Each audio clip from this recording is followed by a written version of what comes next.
ഒന്ന്, ആദ്യം എന്നെ കണ്ടു കഴിഞ്ഞപ്പം ഞാൻ ആണാണെന്ന് മനസ്സിലായി, ഇത് പെണ്ണാണെന്ന് എനിക്ക് മനസ്സിലായി. അപ്പോൾ ആണും പെണ്ണും തമ്മിലൊരു കെമിസ്ട്രി എപ്പോഴും ഉണ്ടാകുമെന്ന് സയൻസ് പറഞ്ഞത് കാരണം ഞങ്ങളുടെ മൈൻഡിനകത്ത് അങ്ങനത്തെ കുറേ കെമിസ്ട്രി ഒക്കെ വർക്ക് ചെയ്തു. പക്ഷെ അങ്ങനെയൊന്നും അങ്ങനെയൊന്നും ഉണ്ടായില്ല. അതാ ഞാൻ പറയണേ, ഞങ്ങൾ തമ്മിൽ സംസാരിച്ചിട്ട് പോകുമ്പം ഇങ്ങനെ ഓക്കെ ബൈ ബൈ പറഞ്ഞ് ചാടി ചാടി പോകുമ്പോൾ സമയത്ത് ഓക്കെ ശരി എന്ന് പറഞ്ഞ് ഞങ്ങൾ പോയി. അത് കഴിഞ്ഞ് ഫോണിൽ സംസാരിച്ചത് ഞാനും പുള്ളിക്കാരിയല്ല, എൻ്റെ അനിയത്തി കുട്ടിയും പുള്ളിക്കാരിയാണ് സംസാരിച്ചത്. സൗമ്യടുത്ത് സംസാരിക്കുന്നതിനിടയിൽ ഏട്ടൻ എടുത്ത് സംസാരിച്ചു എന്നോ അങ്ങനെ എന്തോ പറഞ്ഞു കഴിഞ്ഞപ്പം ഏട്ടനെ അനിയത്തിയായിട്ടൊക്കെ ഞാനുണ്ട്, വേണമെങ്കിൽ ഭാര്യയുടെ സ്ഥാനം ഒഴിവുണ്ട്, വേണമെങ്കിൽ സ്ഥാനത്ത് വരാൻ താല്പര്യമുണ്ടോ എന്ന് ചോദിച്ചു. അപ്പം ആദ്യം ഷോക്കായിരുന്നു, കൂടുതൽ സംസാരിച്ചിട്ട് കാര്യങ്ങളൊന്നും ഇല്ലല്ലോ.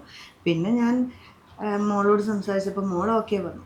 അങ്ങനെയാണ് ഇതിനെ അറിയാം, ഞാൻ ഒറ്റയ്ക്ക് നിൽക്കുന്നത് കൊണ്ട് എനിക്കൊരു കൂട്ട് വേണം എന്തായാലും. പിന്നെ സെറ്റ് സംസാരിച്ചപ്പോൾ എനിക്കെന്തോ എവിടെയോ ഒരു അത് പ്രേമം അങ്ങനെയല്ല, നമുക്കൊരു ഇത് ഇഷ്ടം തോന്നൂലേ. നമുക്ക് എന്തെങ്കിലും വിഷമം വരുമ്പോൾ ഒരു 5 മിനിറ്റ് കൂടി ഇരിക്കുമ്പോൾ നമുക്കെല്ലാം പറഞ്ഞ് മനസ്സിലാക്കി തന്ന് അങ്ങനെയൊക്കെ ചെയ്യുമായിരുന്നു.